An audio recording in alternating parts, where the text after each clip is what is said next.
this workshop and session on RE integration challenges, regulatory and policy pathways. I think one of our panelists has to take the flight in the evening. He would be in a rush, so I try and do justice to the time given to me. I thought I'll just have a couple of basic slides which would set the context and it would ease the life of Mr. Soonee, the moderator and chair. And in fact, it's a good combination of two regulators and two system operators. So we need to cooperate, work together. And some of the slides are basically from the NLDC, from the Grid India that I have. But then the kind of challenges that we as regulators are facing in framing regulations on RE integration is what primarily I would like to highlight. It's a very standard kind of a slide, but importantly, I mean, this is the latest, like up to November 2024, this is the kind of position that we have. What is important here is the share of different resources that we have. All of us are aware of it, but then the point I'm trying to drive home through this is that while we have huge, very high ambition of adding 500 gigawatt of renewable and mostly intermittent renewable by 2030, we don't have the luxury of flexible resources like gas. I mean, we are coal abundant, we are reducing the share of coal, but then that is being taken over by wind and solar. But we are aware of the intermittency that they bring, and for handling that intermittency, you need flexible resources. Mostly people have abundance. Last month we were in Australia trying to understand as to how they are handling their systems. So we found that they also have they are completely, in fact, thinking of winding up their coal-based generation, largely because of the coal-based stations being too old to continue. And when it comes to replacement, they are not replacing it by coal, but they are replacing by renewable. But then they have that, luxury of the gas. So is the case with other advanced economies in the country, where life is easier for their system operators and regulators compared to what we have here in India, because we don't have gas, we don't have hydro to a great extent, but we have just embarked on energy storage. So that's the kind of message that I wanted to give here. This is the whole set of policy and regulatory initiatives that have been taken over the period to promote renewable in the country. But as I said, what are the RE integration challenges? And some of the slides, as I said, are borrowed from Grid India, and as such, I mean, they feed us, and then as regulators we make regulations. So just a couple of snapshots. This was the 30th of May when we witnessed solar hour peak, and 250 gigawatt last year we touched in terms of the peak demand. And what is important to see here is the sudden dip from 42, like solar was 42 gigawatt, 42.67 gigawatt on that day. And suddenly, come the evening, non-solar hours, the entire 42 gigawatt vanishes from the system. So they need to be substituted by other renewable sources, and more so, the critical point is the ramping period. So that's one. More critical is the non-solar hour kind of a peak, where if your non-solar hour peak increases, that net load management becomes a big challenge. And this is one thing which has been highlighted by the system operators, and we have been witnessing. So that way these are critical, and these are again very popular slides that NLDC and Mr. Soonee would always be displaying. The kind of the net load and the duck curve, the giraffe curve that we talk about, that we have been witnessing, and even the gap between the minimum and the maximum has been increasing like anything over the period. And these are some of the instances, like on 4th of August, what was highlighted by Grid India to the regulator was that during this time the thermal fleet had to be operated below the technical minimum. And there were times, so not that this thermal fleet will actually operate below their technical minimum, they would over-inject to remain, which in turn will lead to high frequency in the system during the solar hours. And it basically gives you ISGS, which is the CERC regulated generators on the left hand side, and that's the all India kind of a figure where the entire thermal fleet is going. And this is the current challenge. As a regulator, we are trying to find a solution to. In fact, the central generating stations or the ISGS would say that we have an obligation to supply in the evening, so we can't shut down. But then the load serving entities who schedule power, requisition power from them, they would not need them during the daytime. What do? Because they have to minimum. We have already reduced the minimum turndown level to 55% and have a trajectory to take it to 40%. But quite often the total schedule is less than 40%. It's in the range of 20 to 30%. So what do? So this is the most critical question which we are trying to find an answer to as of now. This is the biggest regulatory challenge. And I think in the next couple of weeks, we should be in a position to come out with a staff paper or a discussion paper. It's a problem for the system operator because of the high frequency conditions in the system. It's a problem for the thermal fleet because they are not able to operate and manage. There are different options and solutions which are being thrown to the regulator that impose purchase obligation on the distribution company. Then several other solutions we are trying to examine, we are studying. As I said, as part of that, we in fact undertook some physical visits as well as studying the international experiences and trying to find an answer to this particular question, because finding an answer to this question actually will solve that real problem of RE integration in the country. I mean, these are, as I said, the high frequency kind of thing.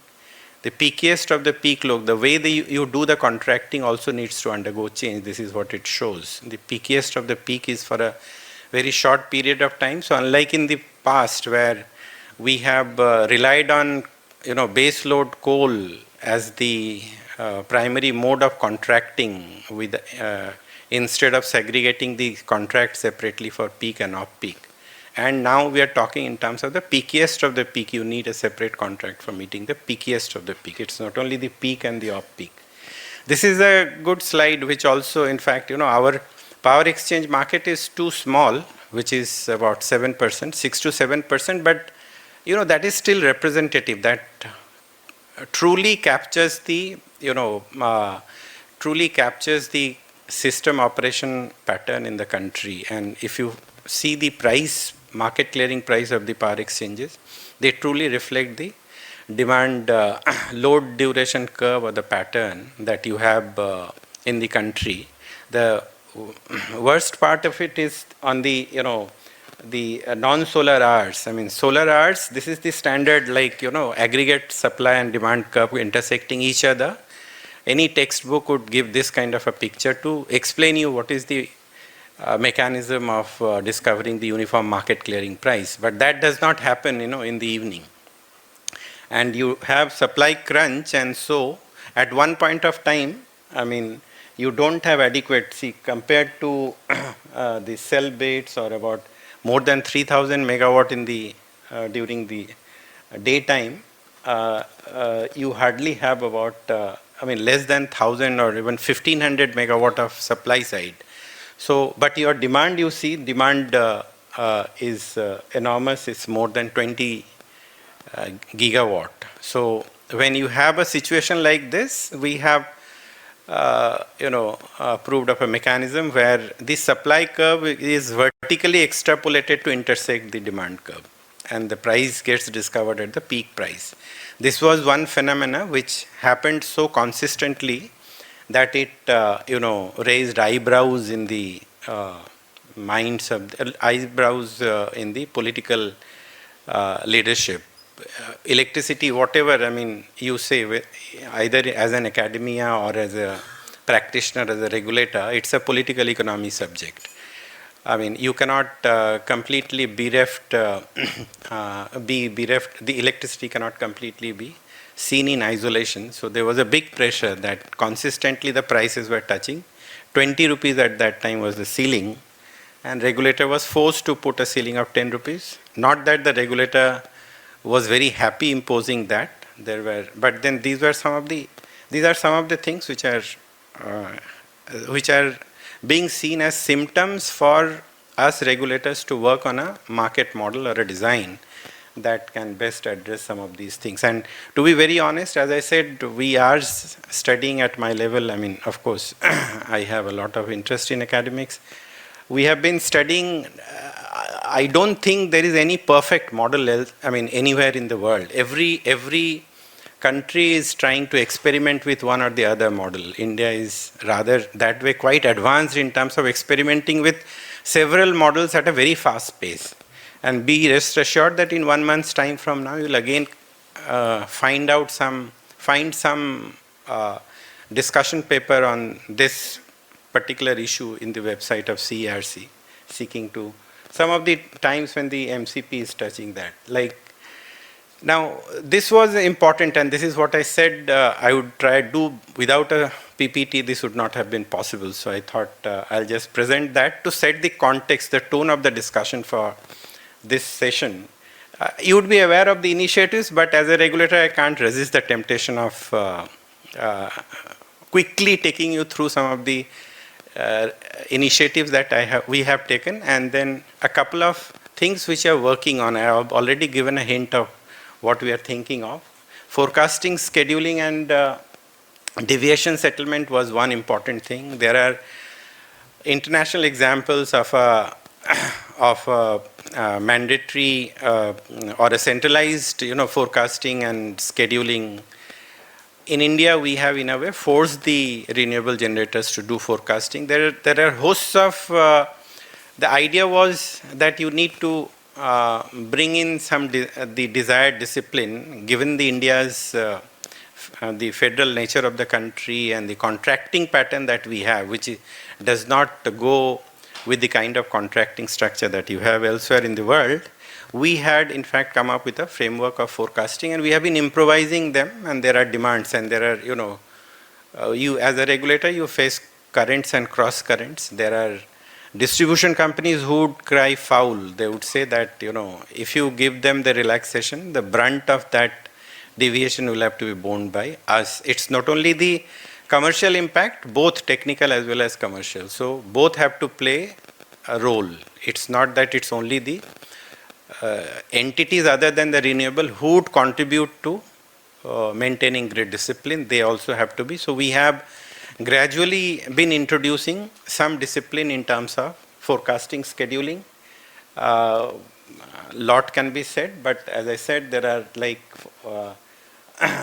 in terms of forecasting discipline, we have formulated a framework. There is a special dispensation in terms of the definition of error that we have given for them. There is a tolerance band within which there is no penalty for the renewable generators. Of the 4 buckets, flexibility, as I said, is the most important requirement as of now in terms of managing the grid. What have we done? I just mentioned that we are a coal or a thermal heavy system, so we need to make them dance to the tune of, so we have in fact quite some time back, way back in 2015, I think 55%. 2015 we introduced this concept of minimum turndown level. We asked our thermal generators to go all the way up to 55%, and we provided for compensation for that. Now in the new grid code, we have said that you have to go all the way up to 40%. And there would be a compensation beyond what we have provided there. And we are working on it. We have floated a draft paper. So that's the first thing that you need. And also we have some special incentive or disincentive linked to ramping capabilities in our tariff regulations. Peak off-peak tariff we have introduced at the generation level, which was pretty difficult. And we believe that these things, and now we are emphasizing on resource adequacy. One whole session you would need to explain that, but this is critical when you talk about last session also people were talking about resource adequacy. Once you have a resource adequacy, RE integration will become easier. And we have provided for a broad framework in our grid code. At the forum of regulators level also we are working. We have already worked and come up with a model regulation on the whole thing. The most important thing which is there in the latest grid code, which is the Indian Electricity Grid Code, is the security constraint unit commitment. A security constraint unit commitment, which is SCUC and SCED. SCED was already there, security constraint economic dispatch. But in the context of RE integration, SCUC is more important than SCED.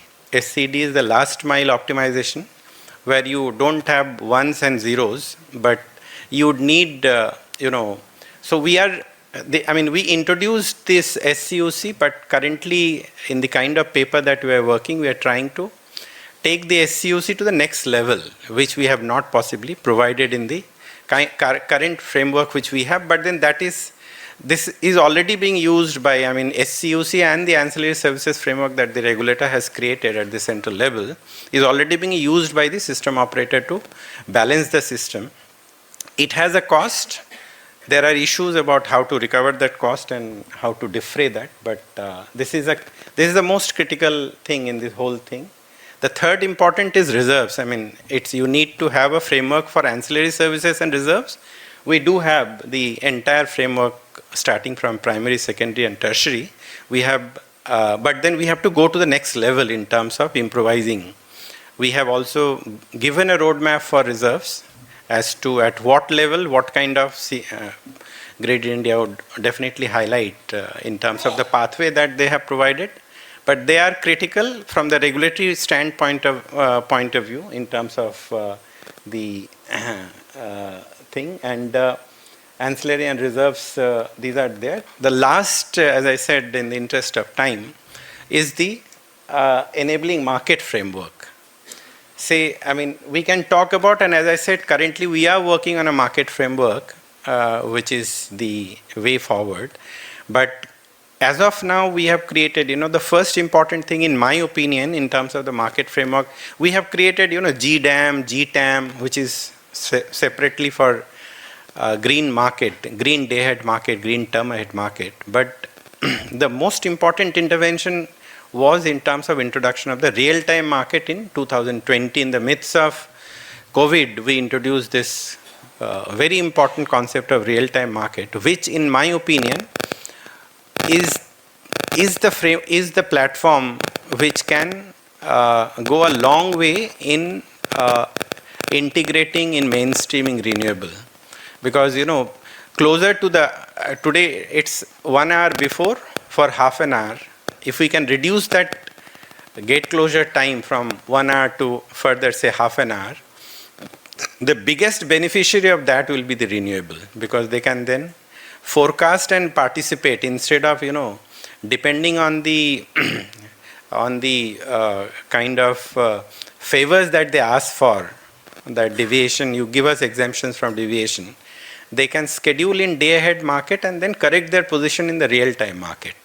Only thing that is required is the liquidity in both these segments, which may come through different kind of market models. So this, in my opinion, is was a big game changer in 2020, which as regulator we introduced, again, based on a study that we carried out on our own, floated the public staff paper in the website in 2018, and then finally we could introduce in 2020. This is since 2020, there has been a significant improvement, and the volume has been increasing in the real-time market significantly. And I see this as a platform which will be leveraged enormously and to a great extent by the renewable generators in the years to come, in the months and years to come. So we have other, as I said, I'm not going to, but I'll just take 2-3 minutes on this and then stop possibly. So this is the way forward, as I said, idea, what exactly are the things which we are working on, apart from what we have already done. See, larger balancing area or larger scheduling area, you have, there is a big demand that you need the concept of a pooling station. We have created an enabling framework of pooling stations. So if you have a larger scheduling and balancing area, system operator has reservations in terms of, pooling stations. We are trying to engage with them, trying to understand. They have reservations that you will not be able to identify the congested corridor, and this will lead to greater loss of social welfare. So these are some of the issues which are being debated internally, but then that there is a need for a larger balancing and a scheduling area which will help address the errors and the corrections is something which is well established and is recognized by the regulator as well as the system operator. As I said, RE is being now procured through the market. There are talks about the CFD, which is the contract for difference. Some of these people are talking about the virtual power purchase agreements. VPPAs are also coming in a big way. Now we are trying to resolve the jurisdictional issue between SEBI and CERC in trying to make sure that we have large number of virtual power purchase agreements in the days to come. Market-based, as I said, ancillary services is the next level. Secondary is not in the market space. We are thinking in terms of introducing some changes in the market base. Resource adequacy framework I mentioned. And storage and demand response are something which we need, because as I said right at the first slide, that we don't have the luxury of the flexible resources which we need to be able to accommodate and integrate such renewable of that high. The last but not the least, this is exactly what I am talking about. What we are trying to work on is what kind of market design do you need for a seamless and a smooth RE integration. So some of the things which are on the table is that you need to, based on our own studies, interaction with the stakeholders, what is coming out is that you cannot conceive of a market design by totally ignoring the physical and operational realities of the power system operation. One is an energy-only market where you expect the bidders to factor in the physical and the operational constraints and combine everything and then bid into the market. You have block bids and parent-child bids, several kinds of bid structures. So that's one model where you have energy-only market and the rest system is taken automatically adjusted. The other is a US kind of a model where you have a centralized dispatch model where you have the economic dispatch, but then you have the system operator who factors in the operational and physical parameters. So you have all the ramping constraints, the startup shutdown costs, so transmission congestion, everything is factored, and then a market clearing price gets discovered. So this is the kind of dilemma that the entire world is facing today. We don't have and there are even UK where you have the latter, which is the energy only kind of a market, power exchange kind of a market. There also they have come up with a discussion paper, RIMA, on this whole market design. In India also we are likely to introduce, we are proposing to discuss the tensions in both the kind of market design models that we have in the world and the right kind of, or suggested, I don't know whether it is the right kind or not, but then the suggested way forward for India. Since it's still in the offing, I would expect IIT Bombay to organize the next session or workshop only on that once the paper is out. So I leave it here and thanks, and I think I've tried to do justice to you, but thank you.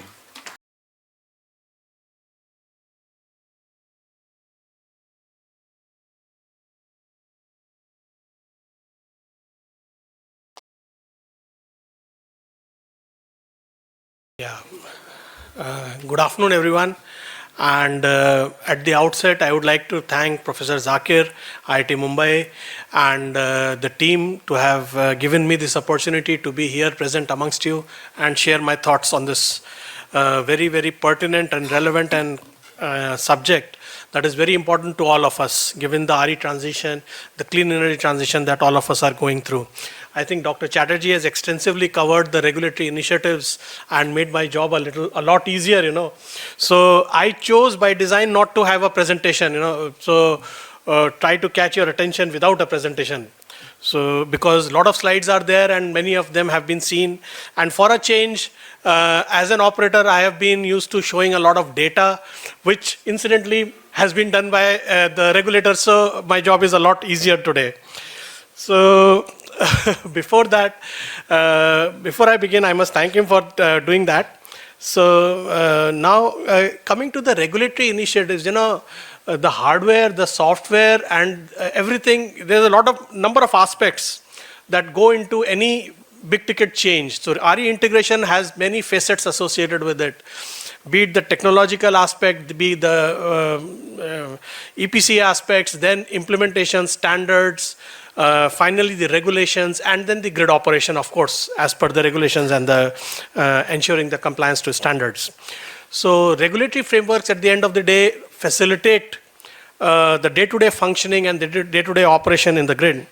And here I would say that in the last IEGC that we got was in 2010, which was in an era that did not foresee or envisage any renewables. So the IEGC 2023 that the Central Commission gave us was a big ticket change. First of all, it became more and more elaborate. It covered a lot of technical aspects. And some of the most important things that were made more elaborate, keeping RE in view, were the connection code and the first-time charging of various elements in the grid, including generation resources. There was this commissioning code as well, where you get to the trial run, the COD process, and then forecasting and scheduling, like has already been mentioned. I would, while Dr. Chatterjee has already specified about the scheduling and the forecasting part, I would spend a minute or two on the connection code and the commissioning code. These have been tricky areas as far as the regulatory aspects are concerned. RE is being added at a frantic pace. Standards are present, regulations are present, but the compliance is a difficult ball game. Getting people to comply to the regulations is a big challenge. First time charging, even though, say for instance, regulations provide for the generators to provide their models, their simulation models way ahead in time, say up to 6 months, but those are provided to us only maybe a few days before their target date of scheduling. And then all the pressure to quickly close the commissioning process or the charging process so that they are able to meet their targets. But then it is not there only, because a small incident that can happen because of a generator coming in without adequate compliance would lead to a big grid incident also. And it is a music which we all have to face. But then the patience to go through the testing process, rigorous testing process, and in this regard, the grid code has done an excellent job in providing an elaborate process for all this part. And the trial run, today the generators are looking at trying to sell power even when they have not done their trial run. Just immediately, a project is of X megawatt size, they have commissioned a few wind turbines or a part of their solar panels, and they want to start selling in the market.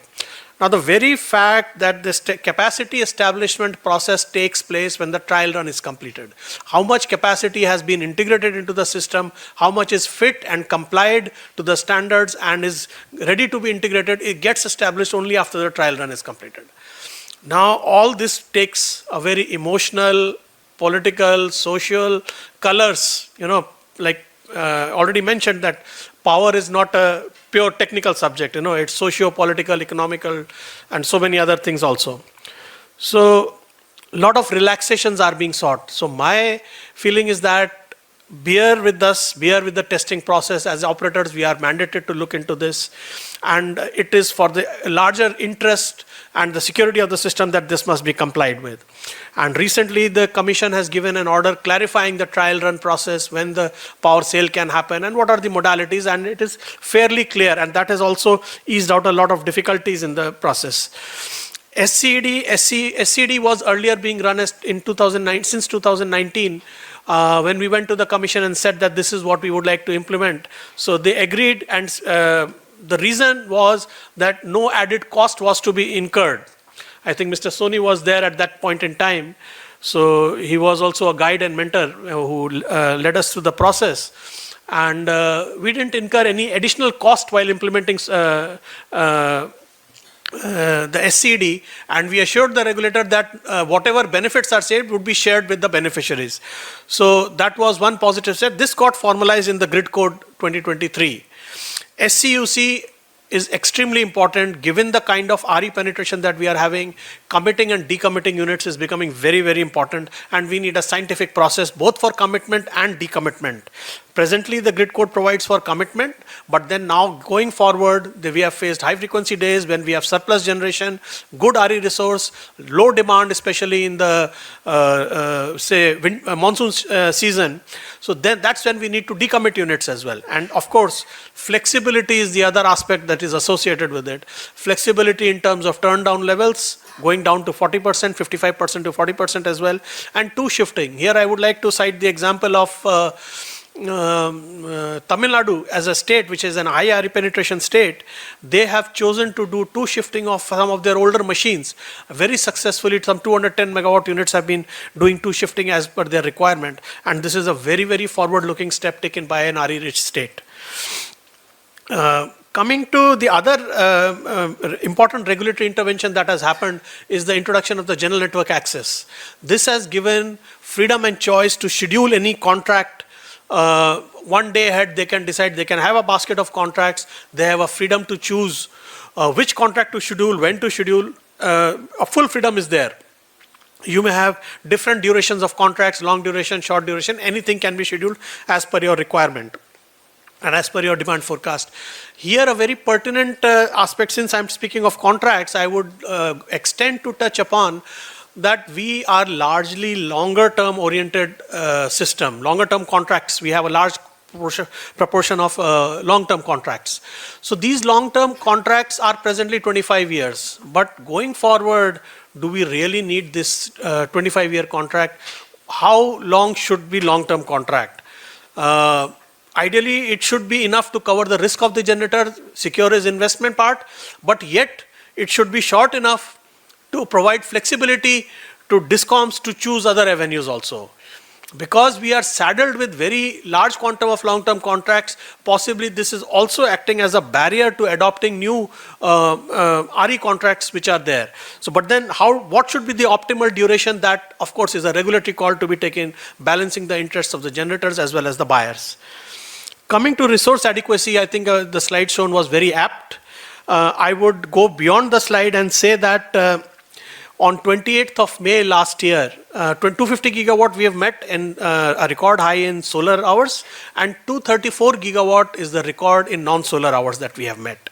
And on 28th of May last year, we had a record RE penetration of 73 gigawatts. Which comprised of 25 gigawatt of wind and about 48 gigawatt of solar, total 73 gigawatt. And at that point in time, when the RE penetration was 73 gigawatt, almost 1/3 of the country's demand was being met through RE. It is a very, very significant proportion. So, so this is going to increase all the more. And very recently, in the last 15-20 days, we have even touched 55 gigawatt of solar, and by the end of this financial year, I'm expecting something like 60 or 65 gigawatt maybe solar by the end of this year. Because these clear days, once they approach, you will still get a higher quantum. So this is one extreme when you have very high RE penetration. The other extreme was during high wind season of August 2022, we saw a wind drought, only 350 megawatt of wind across the entire country. So These examples are clear indications of resource adequacy challenges. The framework that has been talked about, CA has given some guidelines, but CRC has also elaborated in the grid code about extensive resource adequacy framework that needs to be implemented very rigorously in the across all states, region, of course, and at the national level. There are certain other contingencies also which can keep happening. For instance, we lost 10 gigawatt of RE generation within 1 hour in Rajasthan area because of cloud cover. And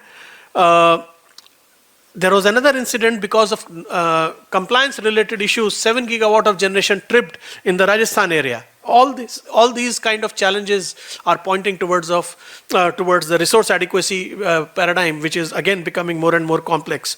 How do you consider resource adequacy, the depth, the duration of the events, the severity of the events? All those things are becoming important from a resource adequacy perspective.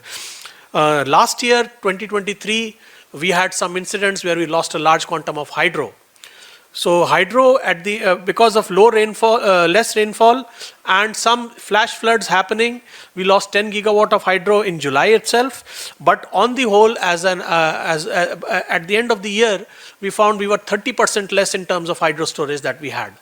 So all these point towards a lot of resource adequacy challenges as we go forward, and the weather-related incidents are becoming more and more apparent as we become more and more dependent on the RE sources. The other aspect of the regulatory side is that adequate market opportunities must be there.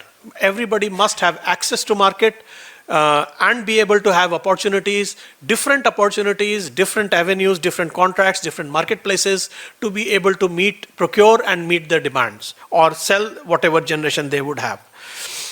Aggregation also was mentioned. Aggregation, of course, we have implemented as per the grid code. IEGC for the first time recognized aggregation at the interstate level. Earlier this was happening at the state level, but we have implemented at a single pooling station, at multiple pooling stations, like has been mentioned in the grid code. There are certain challenges in terms of handling congestion and all. So those are being looked at and debated, and we are seeing as to how we can move ahead with those implementations. While we spoke of resource adequacy, reserves is also a very, very important aspect. Reserves are to be maintained by all, not only at the all India level, at the regional level, but by each and every state. A framework has been provided in the grid code where we are supposed to be declaring the quantum of reserves to be maintained at each level, state, regional, and the national level. So that is being published by NLDC every year, and and also weekly day-ahead basis also is being done. And ancillary services is the mechanism for dispatch of reserves. At the interstate level, we have had ancillary services since 2016 in different mechanisms. First it was regulated mode, now it is market-based for tertiary reserves. But I would suggest that these mechanisms are also required in the state level. As Secretary MPRC is there, I think MP was one of the first states to have published a draft ancillary services regulations immediately after CRC had come out, and that was a very, very forward-looking step at that point in time. Secondary reserve ancillary services have also been introduced. Presently they are in regulated mode. Going forward, we may move towards market mode as well. But while deciding the reserves and the implementation of SRAS, I would like to mention that we have adopted the concept of larger balancing area. In fact, the secondary reserve is looking at the regional ACE instead of looking at each state's area control error. And because of this, the way we look at ACE for the reserves assessment also, the dimensioning of reserves also allows diversity within a region to be factored. Say, for instance, without harnessing this diversity or without trying to capture the larger balancing area, the reserves requirement would have been somewhere around 28 to 27 gigawatts. Whereas after capturing the diversity, this reserves requirement comes down to around 19 gigawatts or so. Which is, again, of course, I'm not saying that this is a small number, this is a huge number, but these numbers are available on the website. So larger balancing area, to the extent possible, has already been considered and implemented in our system. energy storage is another big ticket change that is happening, and this is a very, very important need of the hour. Pump storage plants are being promoted by the government, and of course the regulator is also providing them suitable incentives. In general, ESS are being provided incentives through regulations and through policy instruments. DERs are becoming very, very important. I would like to specifically mention the distributed energy sources, the solar rooftop, given the policy thrust by the government to integrate a lot of rooftops. It will become more and more challenging for us as system operators. The visibilities has to be there. Entire forecasting exercise, entire demand forecasting exercise, power flow patterns, everything was going to change. So visibility and proper regulatory framework to ensure compliance in terms of providing the data to the DISCOM and bottoms up forecasting approach has to be adopted. Coming to, and of course related to, once we are talking of the distributed energy resources, demand response and flexibilization of demand, of course, is a very, very important aspect, and people are working, a lot of pilots have happened, and soon the ancillary services regulation also provides for demand response, though an elaborate mechanism needs to be further developed to be able to harness that. One more aspect, a couple of more aspects that I would like to mention here is, now with the high RE penetration, we are seeing zero marginal cost generation entering our markets. The entire market design that has hitherto happened is keeping in mind the conventional resources. Zero marginal cost resources have led to prices plummeting to sub 50 paisa per unit during solar hours, and I would not be surprised maybe 1 or 2 years down the line, we may feel the necessity of having negative pricing. I don't know how that would work. I'm still at odds to try to understand as to how that would work. But some places they do have negative pricing, but of course that's a different flavor altogether. It's not strictly, I don't know whether that can be strictly called as negative pricing.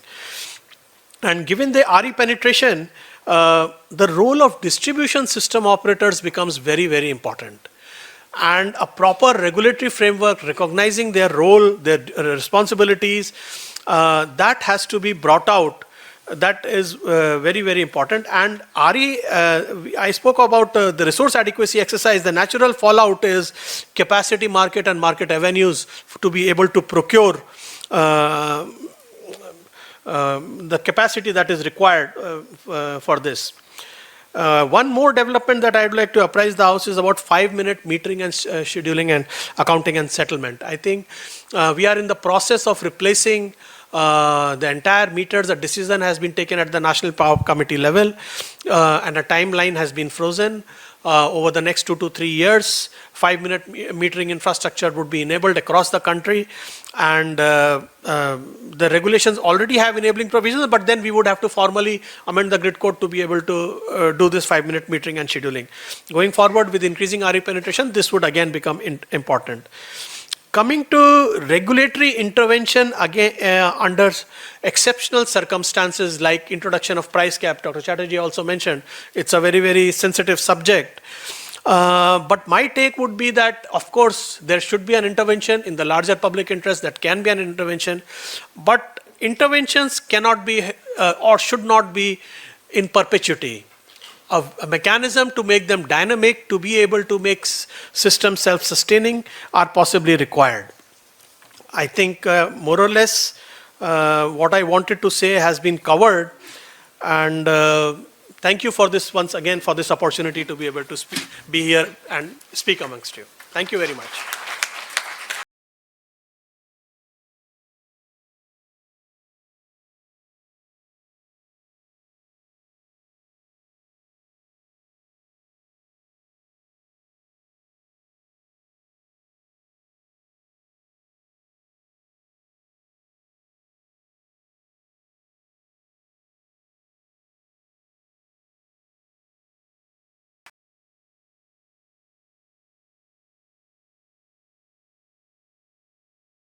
First of all, thank you entire team for inviting me to be speaker to this event.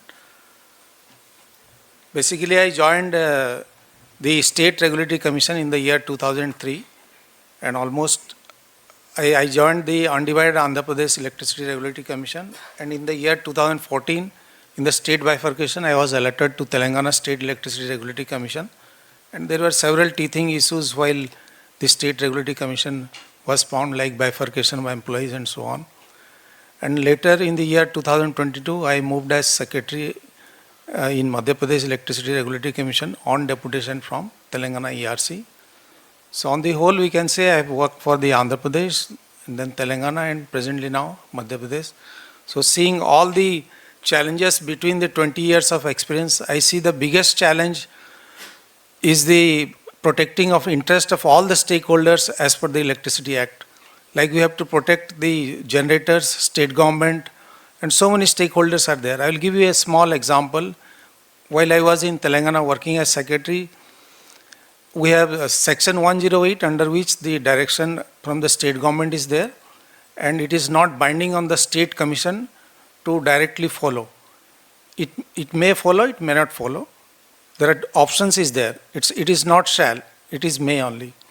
So in the water board, the price was 6 rupees 20 paisa, which was reduced to say 5 rupees 20 paisa, less of 1 rupee, which cost 600 crores to the DISCOMs.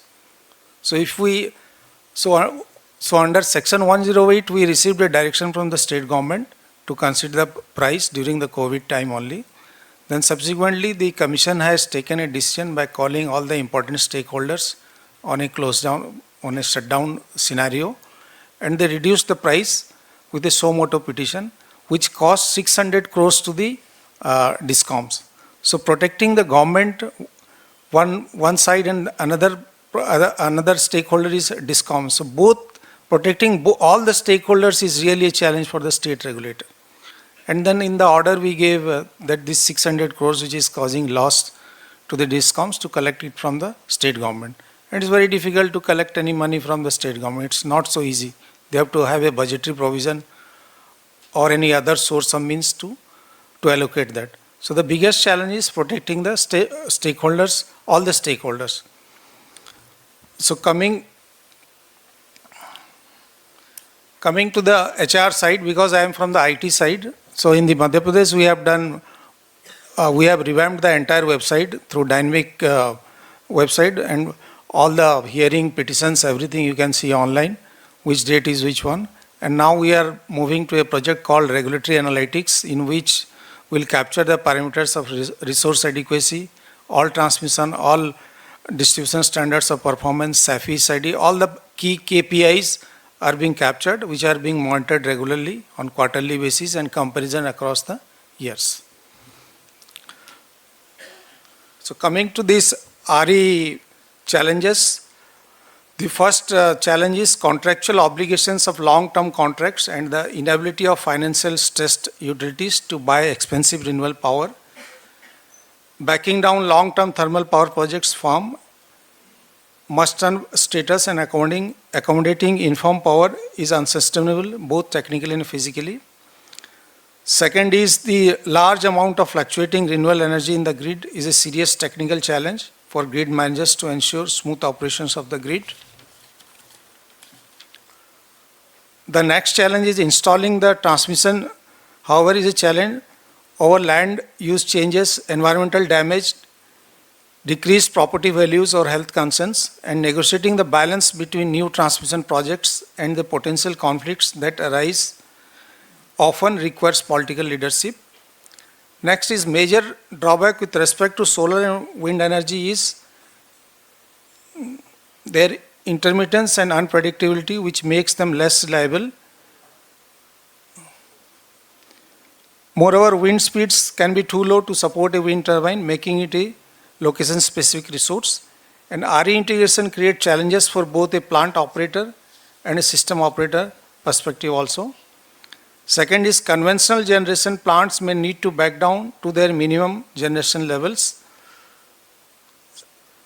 Next challenge in RE is frequent turn-off of conventional power plants can lead to equipment damage and decreased efficiency from thermal stress because of changes in output.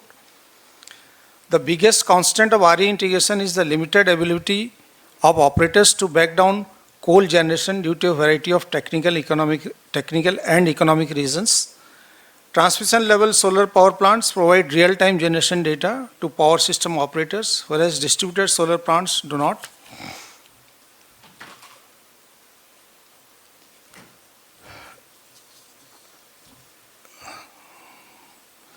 Wind and solar generation both experience intermittency and also create challenges for generation owners and grid operators. Next is non-controllable variability. The fluctuation in power output results in the need for additional energy to balance supply and demand on the grid on an instantaneous basis. And transmission costs are especially important for offshore wind resources, and such lines often necessitate the use of special technologies not found in land-based transmission lines. Next is thermal stresses on equipment because of changes in output. Cost of cycling vary by type of generator. Generally, coal-fired thermal units have the highest cycling cost. And the recommendation is, as per the grid code, wind and solar generators connected to transmission systems are required to forecast it and furnish its schedule of generation. In case any change in generation is predicted, the schedule can be revised from fourth time block. And next is the development of microgrid. Clustering of microgrids having different renewable energy resources such as solar, wind, biomass and small hydro also helps in stabilizing the system. And as per the IECG code, the MPERC has aligned all the grid codes aligned with the state, the central electricity grid code, which has been notified IECG. This MPERC has aligned all the technical parameters. And as far as resource adequacy, we are the first regulatory commission to notify the resource adequacy, and also now DISCOMs are in the stage whether they are in flux whether to really implement it from 1st April or not. The state commission is ready. With all this, I conclude my talk.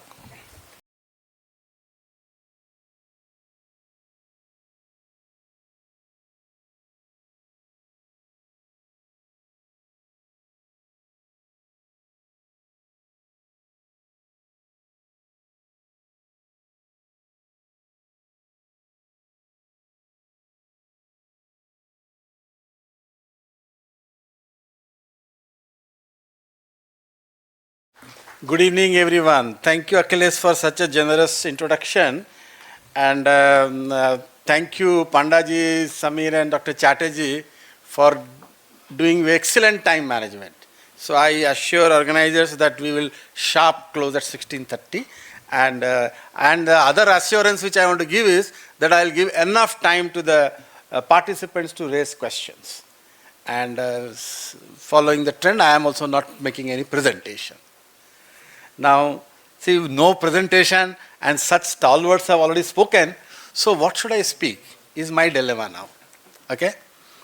So, first of all, thank you, Dr. Zakir, GIL. See, I am very fond of now GIL. LBNL, everybody says. I want to make you all people say GIL, you know, so that India also says that it has lots of labs where we do this. That's one point. The other point which came to my mind when they were introducing the two operators, I of course belong to the operator community, and two regulators. What a perfect combination, you know, 50-50, very balanced panel. But I would like to tell you 3-4 things about this. You know, you pick up anything in the power system, you have a story. So the story is like this.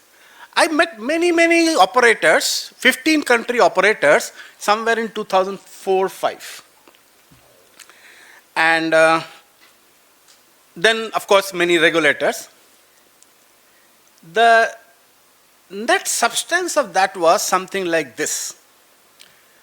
Operators and regulators nowadays, with ISOs forming and the regulators becoming, both are by statute neutral with no conflict of interest by design. And India has that. And this gives another thing, that wherever this power sector has succeeded, there is a very platonic relationship, synergy between operator and the regulator. And the corollary to that is, wherever they have not been in sync, nothing has happened. Why I am saying so? That this also has to be drilled down at the state level. And I have been very fortunate. I have been going to CRC every now and then. CRC, many have been coming. Many people confuse us between who is the operator and who is the regulator. But both have the clear responsibilities. So I would say that if you want renewable integration very well, operator and regulators, there should be terrific synergy. Both should respect each other. Both should try to act in sync. Now, next I wanted to say that all the topics have been discussed. Variability, intermittency, flexibility, inertia, grid following, what not has been discussed in the last 2 days, and now also we heard the whole thing, that what are the plans, what are the challenges and all that. But something which I would like to say is, nowadays with technology, so much documentation is available. Flooded, you put a, in your Google alert, every morning you will get flooded with any specific topic also. So now there is a deluge of material. That's a challenge now. What to read, what not to read, what is right, what is wrong, that's a challenge. And narratives can sometimes be, deceiving also. But in the process, since I have been in grid for donkey number of years, what has happened is that, there is an African proverb.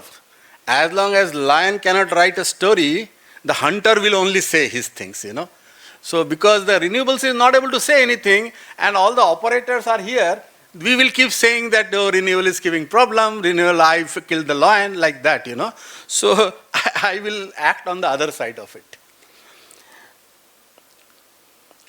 How was the grid? I have just stitched 12 stories, and each story will be a minute or so. The unfortunate part is that these were not documented. None of these stories are documented, because at that time documentation was bad, and the blame lies on us. We have not written well. So the second thing I will say is that please write, because otherwise again somebody else will only, hunter will say that I did so many things. It's 1970s and 80s, Indian grid. When I joined service, 40 frequencies in India. 24 frequencies were there. Even one region was not same. Even state used to be fragmented. Just imagine what challenge it was. Every week there will be some grid collapse or other in the country. Is RE integration a bigger challenge than this? I ask this question. So 2014, when 175 was announced, so I was called, is it possible, is it not possible? I said, sir, what? हमको डराइए मत 175 से. We know what to do. We will be able to run it. No problem. The only thing is, a big list is there what all needs to be done. So if decarbonization has to be done, if net zero has to be achieved, we have to achieve it. How we do it is a separate question. So first thing, have the confidence that our predecessors have done tremendous job. I started my career with Eastern region. What was that region? Pure thermal. Not a single hydro, 1 or 2 hydro here and there, all thermal. And what was the load curve? Hot, up, down. That's it. Because it was not much of an industry, only domestic load. Can there be more challenging load curve than that? Can there be more bad generation mix than that for this kind of a load curve? Unit commitment. I learned first time unit commitment from one of my West Bengal mentor about thermal machine. When the mill will be cut in and when the boiler has, oil firing gun has to be taken out, that was the kind of a thing of the monitoring level, because you have to only ramp thermal. Why I am saying so? That today we are saying that we have challenge, but our forefathers has no less challenge than this. So that's the second point I wanted to make. So We have seen worse of load curves and worse of load generation mix. And same thing where at that time in many other states like Kerala or Himachal, total hydro depleted, no other option but to do shedding. So both extremes we have seen. Next point I will say. I don't know how many of you have seen that phase. I used to go to Howrah station for going to Kharagpur, and at that time when the rail will come in the station platform, it will smoke completely coal-fired Canadian engines. Your whole dress will become black. For going to station, we used to have a different dress. After coming back, you have to take bath. That was the kind of a railway engines. And then Government of India decided that railway electrification has to be done.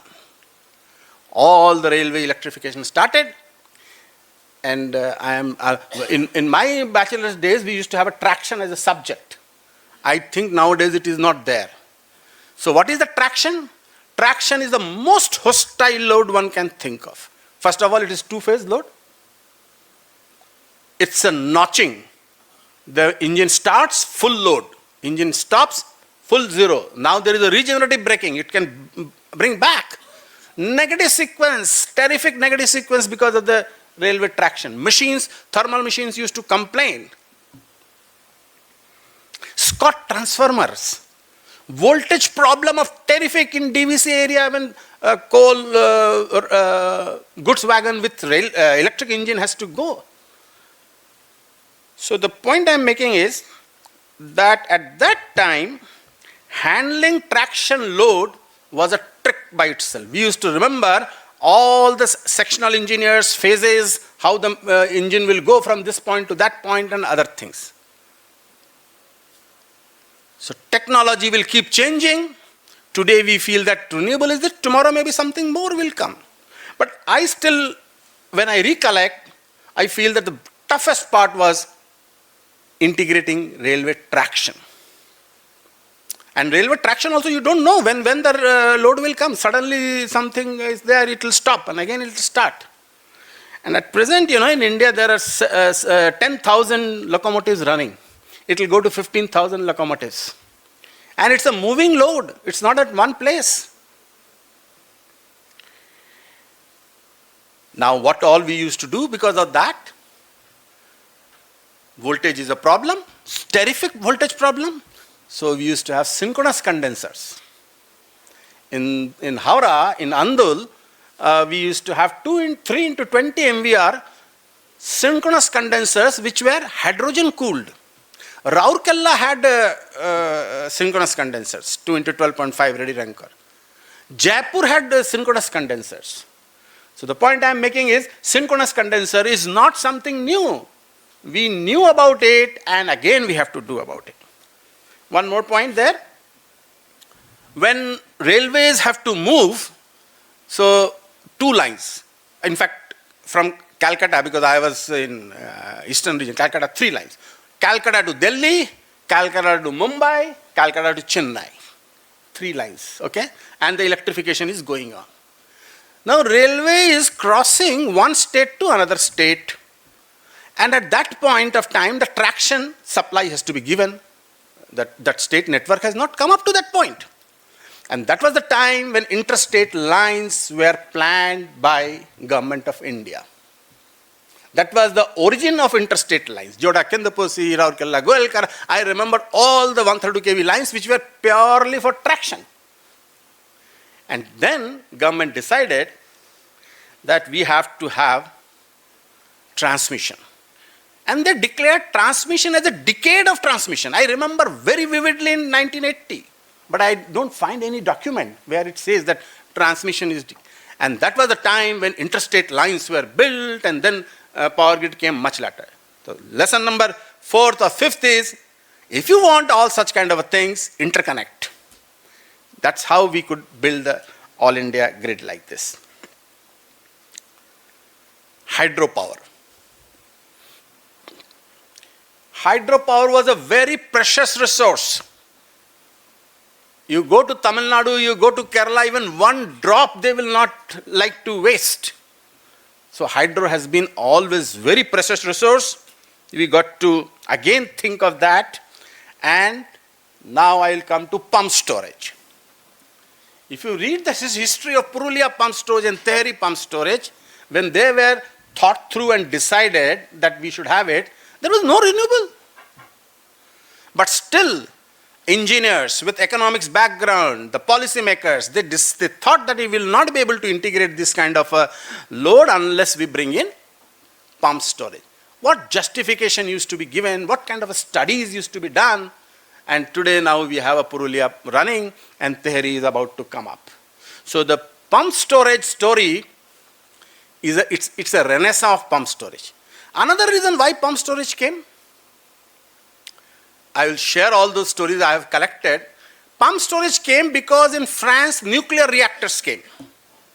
Why the problem with nuclear? Nuclear is a very steady generation. It will not change anything. Antithesis of renewable.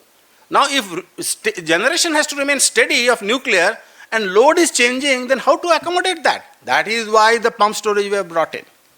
And so many pump storages have come, 20 gigawatts in Japan, 25 gigawatts in US, Germany itself has 15, 20 gigawatts. So pump storage is extremely important. Another point which Mr. Saxena also mentioned was two-shift operation of thermal power plant. So I was sitting on the desk of ERLDC, and for Titagarh 60 megawatt machine, we used to give instruction first that you have to bring machine on Monday at 7 a.m. So the first instruction will go that when he has to bring back the machine. And that GM of that plant used to say, पहले ये तो बताइए कि बंद कब करना है. बोला वो अभी नहीं बताऊंगा, बाद में बताऊंगा. पहले कब लाना है, पहले बताऊंगा. So two-shift operation was part of life. Boiler box up, one startup, it's all there. Only thing what happened was that during this period, we forgot all those things. We have forgotten all these techniques. I have talked about synchronous condensers, I have talked about unbalanced load, I have talked about interstate lines and two-shift operations and other things. Two more stories. At that time, industrialization was happening. So steel plants. So I don't know how many of you have been to Bokaro and Durgapur, Raurkela steel plants. They are a city by themselves. So why was I sent to Bokaro steel plant? Because we used to have low frequency. I will ask Bokaro, please disconnect your load. And then the chairman complained against me that please send him and he should spend 1 week in Bokaro steel plant. So I was made to run around each mill plants, and that was a fantastic experience. How difficult it is. I was forced to go to coal mines, deep and gassy mines, because 10 megawatt winch when the operators rise, and the 10 megawatt fan. Those are the kind of loads, essential load. Otherwise, there will be flooding in the mine and there will be damage in the steel plants. So we decided with a lot of studies that what is essential load, what is non-essential load. When I request you, which load you will reduce. And this is all what we are talking about today, demand response. Okay? I'll tell you about aluminum experience. Nalco, Damanjodi in Orissa.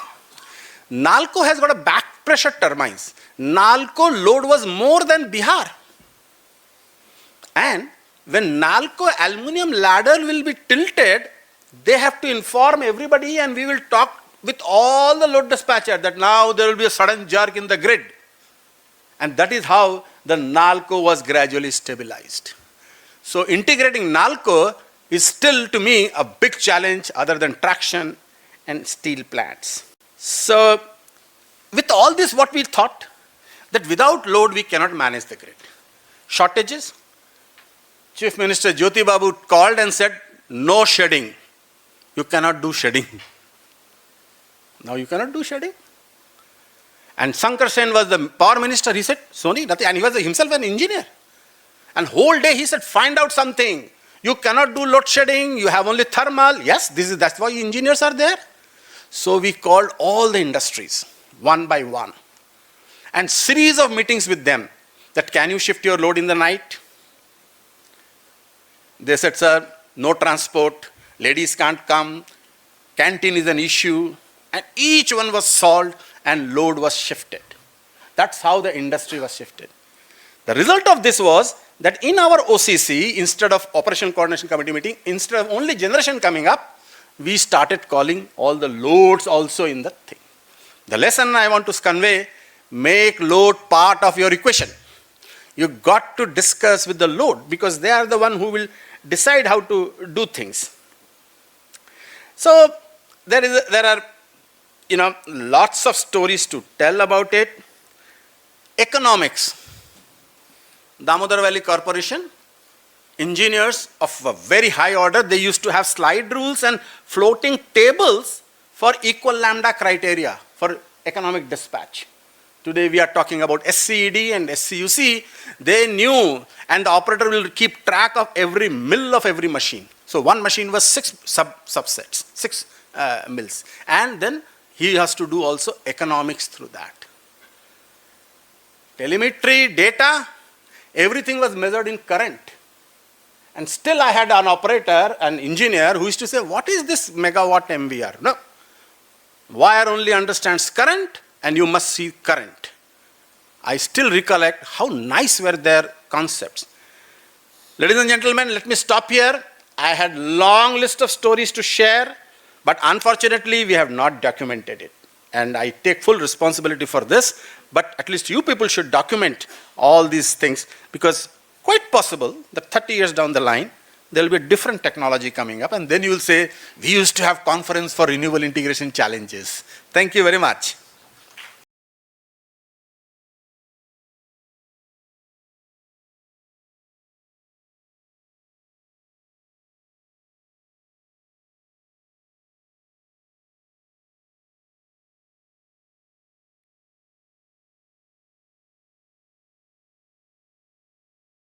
So, very exalted panel, of course, including me, by the way. So, we have Director Market Operation. So, everything going wrong in the market, he is responsible. And we have Dr. Chatterjee, the author of Electricity Act and all the market designs and the regulatory things. And we have Dr. Panda, who is from the state side. So, you have state, you have central, and you have operator. And I have thought it like this. One could be that we have 2 rounds. They would like to say, they want to say something which they have not said. That's one thing possible. But I think that they will say when you will ask questions. And I have 3 rounds of question answers prepared for myself. That in case nobody asks question, then I will fill in the gap. As an operator, always contingency has to be taken care of. But I would not go for that. Those are all contingency, reserve questions. So now, what I would say is that let us straight start. आप लोग सब अपना question लिख लीजिए, ठीक है? And I would say that we start with the first few rounds of question. Not that each question will be answered immediately. First, you all raise your questions. We will note it down. And then our panelists will try to address them in a consolidated way, whatever that time. So, right, now fire, quick round. Tell us. Yes, please. So, firstly, thank you, Mrs. Soonee, Dr. Chatterjee, Mr. Saxena, and Dr. Panda for a wonderful deliberation. It was really sort of 101 of regulations and power markets. Thank you for that. My question is, I was just trying to recollect, we used to have the regional electricity committees, WRC, ERCs, and then I think I was just trying to understand if the purpose of those committees was to have larger balancing areas to control the generation and supply demand sort of matching.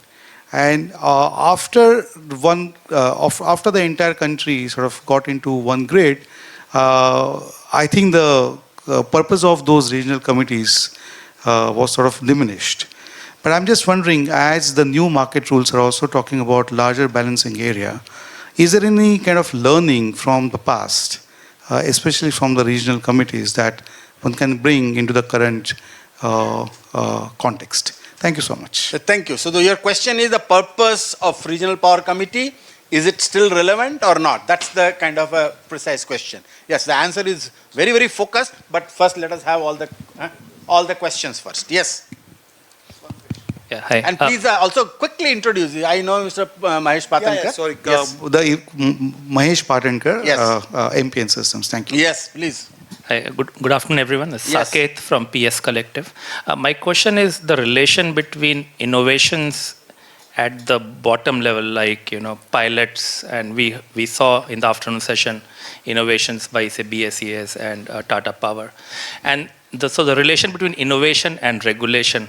Does innovation call for innovation, regulations? Can regulations nurture innovation? And what is the life beyond pilot? Are regulators looking at these pilots and saying maybe we should upscale them, or pilots die once the interest of the protagonists die off? Thank you very much, Mr. Saket. Very, very nice question. Yes. Next one. Oh, Hello. Dr. Chatterjee will love to answer this because that's what he has been doing, sandboxing us. Yeah. So now please, next question, please. Yeah. Myself, Kandar Mistry from 𝐸𝐴 State Utilities. Sir, how can we introduce Indian carbon market in economic dispatch paradigm, or I can say GHG emission parameter in the economic dispatch in the way forward? Thank you, Mr. Kandar. Yeah. I am thankful to you that you flagged this question. And that Thank too you. when the regulators and operators are there. Yes, we need to address this question. Yes, thank you. So Indian carbon market and how do we factor in our economic dispatch? Yes, next question. Sir, this side. This way, sir. On your right. Yes. Yeah, please. Very good evening, everyone. My name is Nitin Saviki. I'm from Renew.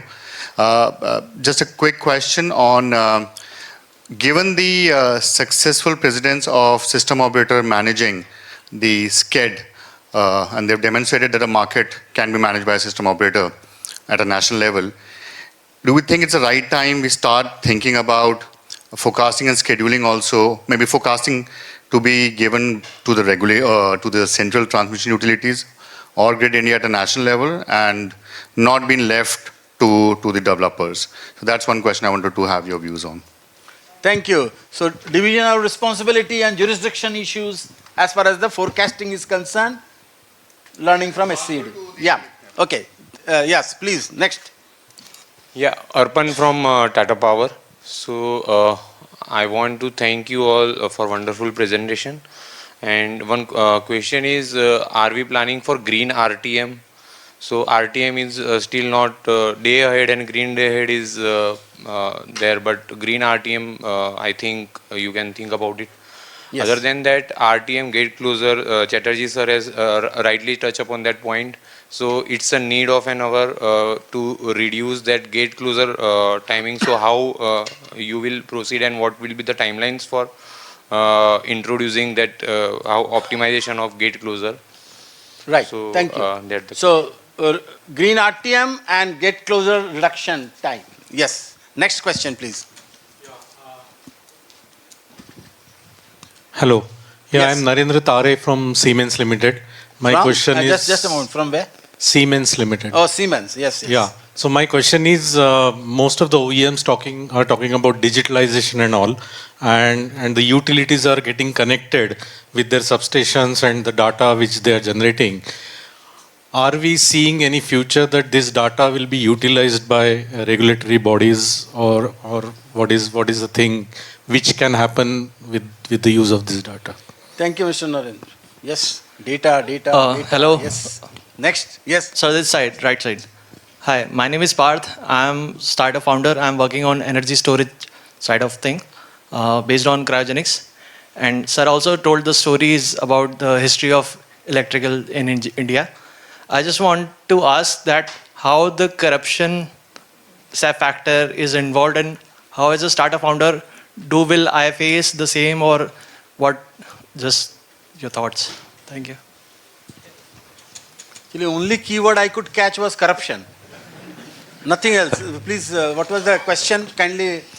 Yeah. Huh? Saurav Nandi from Saurav 𝐸𝐴. Nandi. Okay, yes. I have two questions. One is related to when we can expect the market coupling in the power market.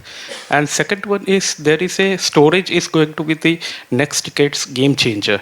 So what is the roadmap for creating a energy storage exchange specifically for this? I think good enough questions. Okay, last myself, two. Otherwise, I think I already reached 12. Myself, Manpal Bhola, I am from BSS Yamuna Power Limited. My question is whether we are thinking about green tariff to residential consumer or any other benefit in terms of financial or non-financial if they all go for renewable purchases. Okay. अच्छा बताइए हाँ I am MP Sharma from SLDC Rajasthan. Yes. In state we have the 6,000 megawatt solar power plants. Out of these 6,000, 1,000 megawatt are the new power plants which have grid compliant CA regulations because they submit the studies before the grid connectivity. 5,000 megawatt are the old power plants and they have not grid compliant basically in respect to reactive power support etc. At the full load capacity between the 10 to 14 hours, they inject the full load at the POI, but the reactive power is zero. Means my concern is that whether the amendment is required in the CA regulation, that first they should submit the study to STU, that what is the design, whether they are capable or not. That is the point. Yes. Hello, sir. Yes. Myself. First lady here. Hi, my name is Archie Chadda. I'm the founder at Trilectric. So my question is basically what do we think about the aggregator model for distributed energy resources, like more of a marketplace where we can have more retailer, like a more open market towards the retailers? Thank you. Aggregator. That's it. Somebody was raising here. I would not like him to, yes. So you are the last one or anybody else also has? अरे फिर तो मैंने मौका देने से problem है लेकिन कहीं पे तो कट ऑफ आएगा गेट तो क्लोज होना है so get closer. Yes. My question is on small wind turbines and small hydro units. Now what's your name please? My name is Ganesh. So how do you see future for small wind turbines and small hydro units and what kind of regulations or facilities are in place or how MNR is looking at it? Sir. Understood. Thank you. Yes. Yeah. Yes, sir. Myself, Prabhakar Shindekar in Mahatransco. As in earlier session, our dignitary panelist from Yamuna Power Company, as he described that in the month of July or August, as against near about 7.2 gigawatt demand, they reached their demand. They found their demand reached to 500 megawatt. So a lot of shifting was there, and in that period they had to switch off their lines and ICTs because of over voltage and all that. Now in that case, can you have other means of absorbing the reactive power and all that? Okay. Right. Reactive power. Yes. So, hello sir, good evening. I am Aditya Patil from Adani Renewables. So one question from RE developers what we face when we submit these models or test reports of equipments and all as per regulations, sometimes there are few things which have been asked by other RLDCs with respect to reliability and you need to do additional tests and these things which are not covered in regulations which are open for discussion or debate or these things. So when can we see those additional things to be a part of regulations which will be helpful for us as well as OEM to take it up by default and which will actually ease us. I don't want anybody to go कि मेरे को मौका ही नहीं दिया क्या ये conference में आया मुझे बोलने का मौका ही नहीं दिया. Vardarajan here from CEW. Yes. My question is, it's not a question rather, but something that I would like the panel to deliberate about. Gentlemen. Yeah. It's about value of lost load and how it ties down into capacity expansion. VOLL, very important point. Yes, right. So we have, I am sure our great panelists have noted down. If they have not, I have noted down. I have allocated the questions also. So I leave it to them to answer the way they want, whichever questions they want. And yes. Purpose of regional power committees relevance, I think Mr. Mahesh had asked. So I personally feel they are still very relevant. India is a very, very vast country. You see, here a right balance has to be maintained between centralized and decentralized mechanisms. To be successful, they are the people who are in touch with the states directly, and in turn they reach out to the ground root level things. So lot of things are value addition things are being done by the RPCs and the various, for instance, a very specific example I can give, say protection coordination. Protection coordination, while the NPC does it, Uniform Protection Code is there, but implementation, monitoring, compliance, all those things are to be done at the RPC level. You see, not all... The point is well taken that yes. RPC have to stay. Next. Yeah, so carbon markets, of course, emissions dispatch is the next level optimization that has to happen. The security constraint dispatch has to move to emissions dispatch, and factoring emissions, old inefficient plants must give way to more efficient and newer plants. Going forward, I think is there. Yeah, and somebody talked about forecasting can be handed over to system operators. Let me assure you, you must do your forecasting.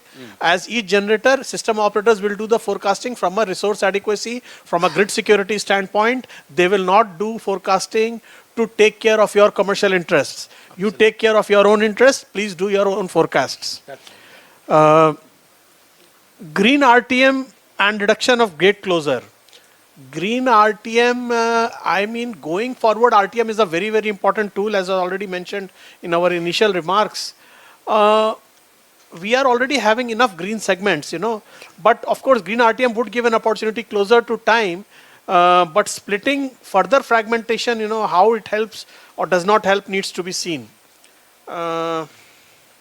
Market coupling, I think somebody from GUVNL asked about market coupling. So I would kind of put up counter question as to what benefit do you see in market coupling as a state? I would like to understand that, maybe offline, but market coupling, a pilot has been given. Let me apprise the House on that. A pilot order has been given by the Central Commission, and we are working on that, and we are running an offline pilot, and the inputs are being provided, the outcome is being shared with the Central Commission, and of course, there would be some time before this can be implemented, because implementation aspects are yet to be thrashed out. Storage in market, why do you want, I think somebody kind of asked about fragmentation and a separate segment for storage. My personal view is that you should consolidate liquidity to be able to get more robust markets, more efficient markets. Fragmentation may not be really beneficial. Storage, arbitrage, energy arbitrage, all those advantages will accrue if they participate in the main market. I think green tariff has already been introduced in many states. I think, yeah. Reactive power, yeah. Reactive power, of course, the compliances are very, very important, and I think adequate reactive compensation, in fact, more importantly, dynamic compensation is required to be able to absorb. So I think I would stop here in case there are more. Yeah, quite a bit of questions. Would not repeat some of the answers that Mr. Saxena has already given. In my presentation, in the last slide, I mentioned about the need for a larger balancing area, larger. So in that context, REBs and RPCs continue to assume big relevance. We are a federal country, and we need a coordinated and movement in the sector. So there is no doubt about that. Now, I think the most important and interesting question that I found was about the innovation and the regulation. Yes. So how can I resist my temptation on doing that? And I think the hint was that there should be a life beyond pilot, and how do the regulators see the pilot. So at least CRC has been on the forefront in terms of what Mr. Soonee mentioned about sandboxing. So we have been floating. We have a very good tradition and practice of coming out with staff papers and discussion papers on several innovative ideas. Many of them fruition, many of them don't see the light of the day. So at least we give enough opportunity for the stakeholders to bounce. Security constraint economic dispatch was a pilot. It got converted into a regulation, the whole concept of SCUC and SCD. Not only that, that's only one. I mean, on the market side, the real-time market, as I said, I mean, just after coming from writing the paper at the International Growth Center at London School of Economics, I in fact converted that into a staff paper in CERC, and that was in the public domain and a lot of discussion simulations, and that got converted into a market instrument. So, I mean, as a central regulator, we are committed to encouraging innovation. We ourselves seek to innovate on our own based on our experiences, and also make sure that some of them at least get converted into real life regulations. So would always welcome any further innovation or innovative ideas that come from you, which we can translate into a real regulation. Carbon market and economic dispatch, both are antithesis to each other, in the sense if you talk only in terms of economic dispatch, those which are more carbon neutral, environment friendly, they don't fit into your economic dispatch merit order kind of a thing. So you need a next version which not only factors in the variable cost. If you keep running only in terms of your pure play merit order from the cheapest variable cost to the most variable cost, you will end up polluting the system more, because the cheapest variable cost plants may not be the most efficient in terms of the, so like all coal bearing states, they have less transportation costs, so the per unit variable cost is less. So in your pure play merit order dispatch, they will get dispatched first, which will be completely antithesis to the whole thing. I remember I had also briefly written about the just transition, so it's not basically a just transition. So there is a need to move to the next level from the economic dispatch, and I'm sure Mr. Soonee has been working on that. Forecasting to NLDC, of course, NLDC has been opposed to this idea, but as I said, whether by NLDC or not, at least there is a need for a larger scheduling.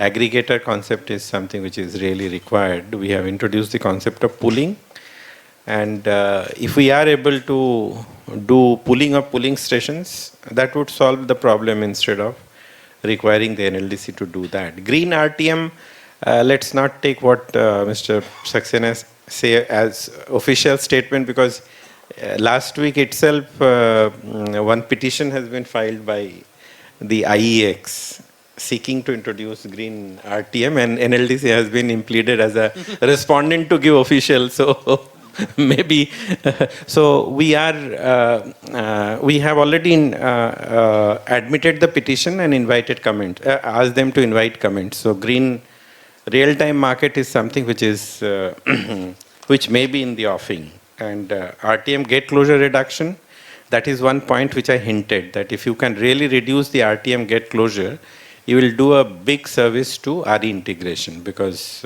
the closer the market, the better it is for the renewable to get integrated.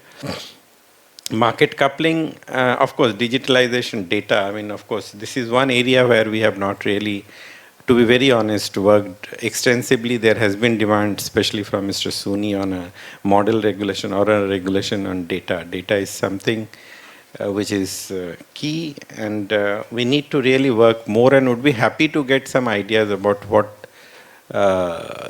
is it that CERC can do in ensuring proper data format, proper data collection and all that. So many questions, Mr. Soonee, so I can't help. No, please. I'm trying to address as many Please do. It's quite valuable. Possible, because, yeah, whatever. Market coupling, yeah.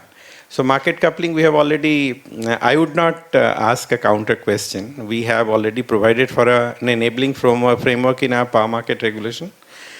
And we have also ordered a pilot, and NLDC has been doing excellently a good job in having developed the in-house software to do that. And they have been internally sending the daily reports to us. They are doing this, and then we are moving. We have also requested them to do some give more results in terms of coupling of the exchanges and the SCED, because you know currently 99.9% of the collective transactions are concentrated in one exchange. So if you run any engine, any model, any algorithm, you won't find great benefit in terms of market coupling, but that is something which should not be the factor, in my opinion, to decide in terms of whether we should have the coupling or not. We are talking in terms of the coupling of the RTM and the SCED, at least to start with.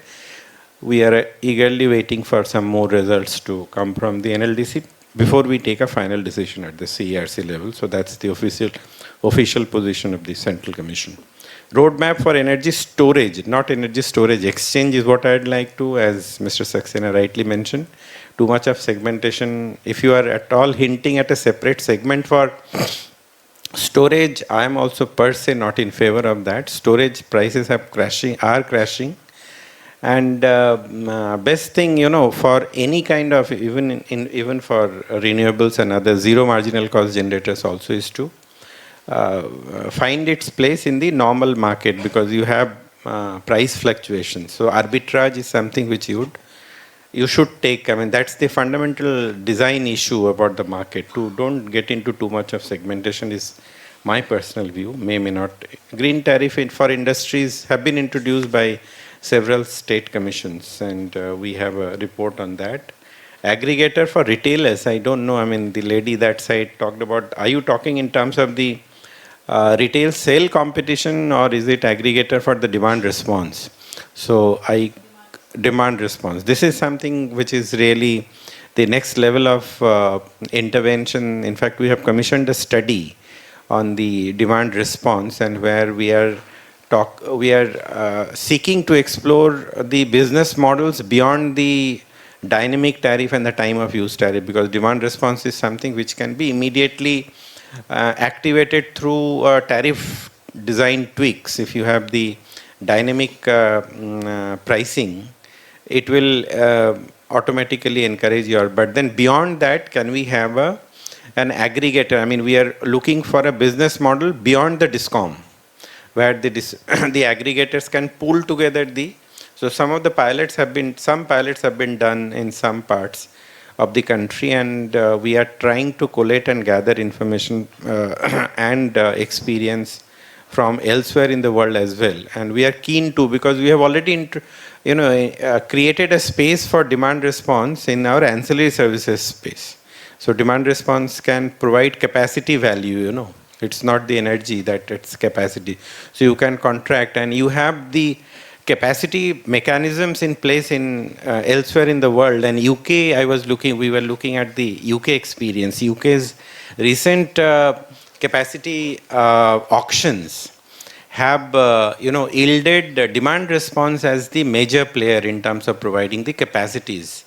So this is something which is the next level of work that we are working. As I said, we are at the central level students and trying to understand the, of course, reactive power and VOLL are very subjects closer to heart of Mr. Soonee, and I leave some of these questions for him to respond. Thank you.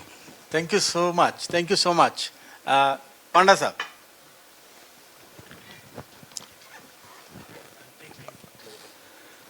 Coming to innovations and pilots, we are doing a pilot project at the Madhya Pradesh CRC. We are going to calculate the agriculture consumption estimate, and we have award to the consultancy firm called IDAM, and there are two agencies involved in that.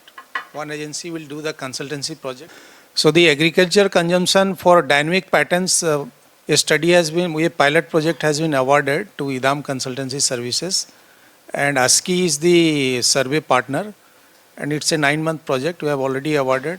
And we have formed a committee with different stakeholders, like from academia, and then we have from NGOs, from different stakeholders who can help us.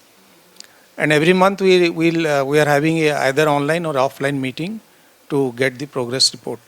And as far as the regional committee things are concerned, A regional committee is always required because it's a decentralized approach. No, if it is centralized approach, if you write to somebody decentralized, it's like a divide and conquer algorithm in the computer science. These two only I will address. Rest I leave it to Soonee sir. Thank you so much, Pandaji. So, if you, Chatterjee sir, should I also try to very quickly say? So, no. So I completely, agree with all what the panelists have said, and just to reinforce the thought process, India is a very large subcontinent-sized thing, and this was the FAQ to me. Why do you need so many control centers? Why can't you have everything in one?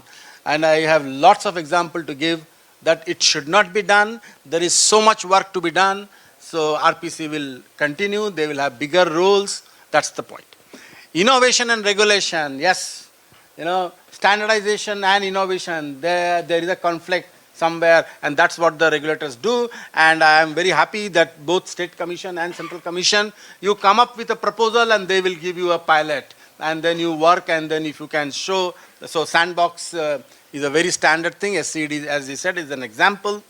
Indian carbon market, so far power stations have not come up, but Indian carbon market regulation is already there. Many of us are working on that, and SCED has to become SECED, Security Emission Constrained Economic Dispatch, because very right that we can't degrade only by economic dispatch. So both have to be factored.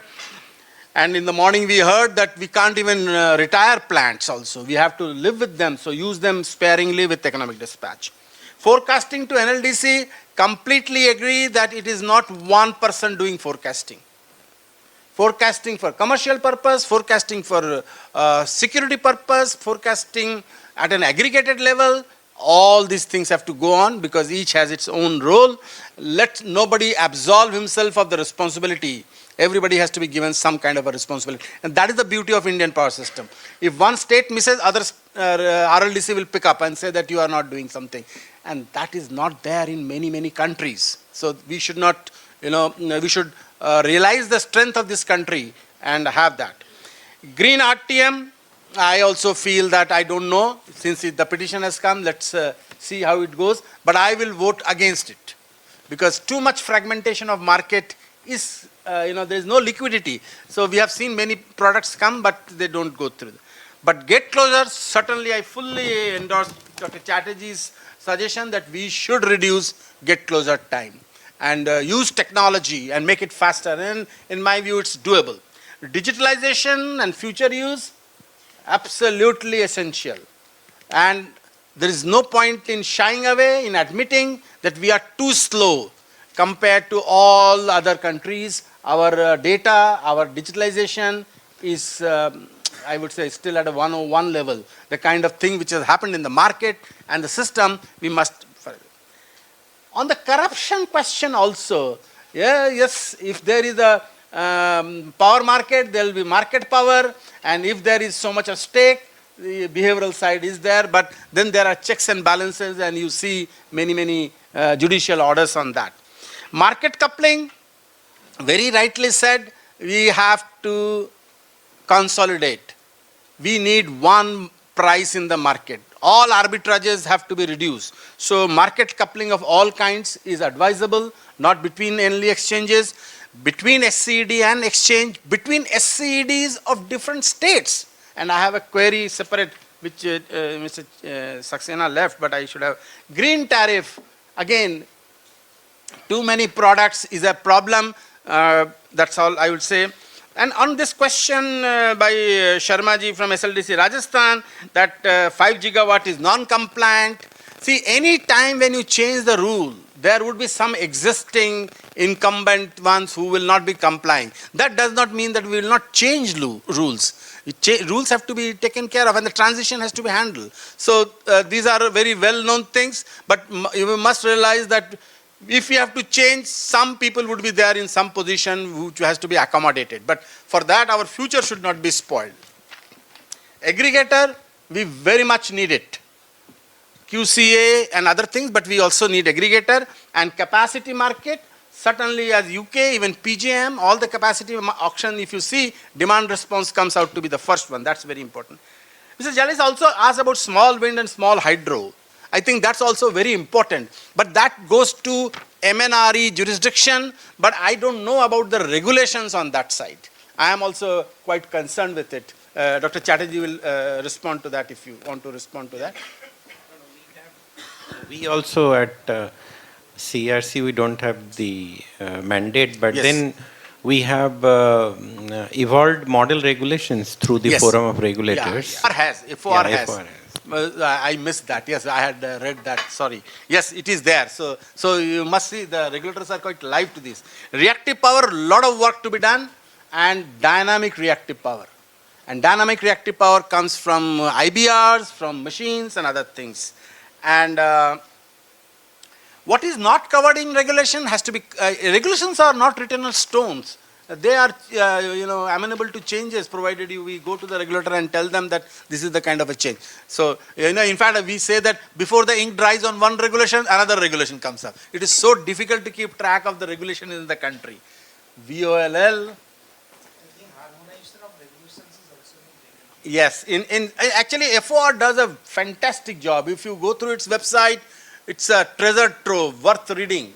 And that VOLL, I think it's a very important point. Somehow we don't find this number. We need to commission some study at some level so that whether to have one VOLL pan-India, whether to have state level, it has a lot of repercussions. But without VOLL, the cap in the market and so many other things do not get addressed. Okay? So, thank you very much. I have two questions to the panelists. एक question मेरा ये है कि how do we reduce gap between, a lot of work is going on, there is no doubt about it, Forum of Regulator is doing and all of, but how do we reduce the gap between central and state as far as the simple things like grid code? I see most of the regulators, state grid codes, they are still 7 years old, nothing has changed. So, how do we harmonize these two so that state also come up with that? It's a very FAQ, but for the purpose of audience, I am raising this and would like to hear both of you. Please.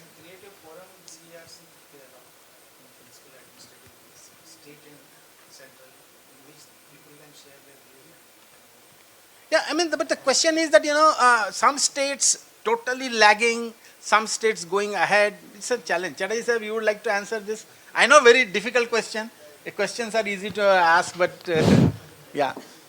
No, harmonization is something which is really required. Yes. But it's not necessary that it has to be uniform. So, and we have this forum called Forum of Regulators, and under the forums we have the working groups where Yes, we yes, work and then I think Yeah, evolve. you're right. Say Yeah. for instance there is a meeting on 17th where we are presenting a model GNA regulations for the states. Okay, very good. So GNA we created at the national level. Okay. The states in the Forum of Regulators felt the need for a Correct. model regulation because they didn't have a clear understanding about that. So a committee of subject experts Very with CRC as Right, chair right. was formed, and we ourselves at CRC learned that we cannot do a copy paste at the state level. So when because their long-term access, short-term, medium-term access had to be converted into GNA terms. But when we started converting, we thought that we'll simply just copy paste and do that, but it didn't. And we have now. So that process is on. No, thank you. Thank you so much. I know the great work is being done. And it is like doing something for Europe. Europe and our country is almost similar. It's not an easy job, but still, particularly like I would love to see grid code being harmonized, because somewhere the grid codes are lagging, so that SCED comes in and things like that. Yes, Soonee sir, we have a subgroup also in the FOR. Yes, sir. Yes, sir. Like viability of discount, supply code. We had two. Sir, you are doing subgroups. great job, sir. But the question is, the expectation is that we should have more, and we do respect the kind of constraints, the bandwidth issues and other things. And all those ones they are ready, they are put in the public domain. Absolutely, absolutely. Yeah, please. Sir, as far as Act is concerned, the state grid code has to be in line with consistent with the yes, sir. Indian Electricity Grid Code. Yes, sir. So most of the state regulators, we make a provision that if anything is inconsistent with the, then the central code will prevail. This because there is a frequently changes. Sharma ji, the issue is actually मैं बड़ा religiously सुबह उठ के सारे regulatory commission के सारे orders एक बार पढ़ता हूँ क्या लिखा है और एक-एक करके compare करता हूँ. जी. Situation बहुत खराब है लेकिन. This is all what I have to say. We also respect. हमको भी आज कोई बोल दे इतना ही. But quite often we end up coming up with solutions that best suit us, and quite often, whenever, and at least at the Central Electricity Regulatory Commission level, we have been interacting with international experts at a great pace and regularly.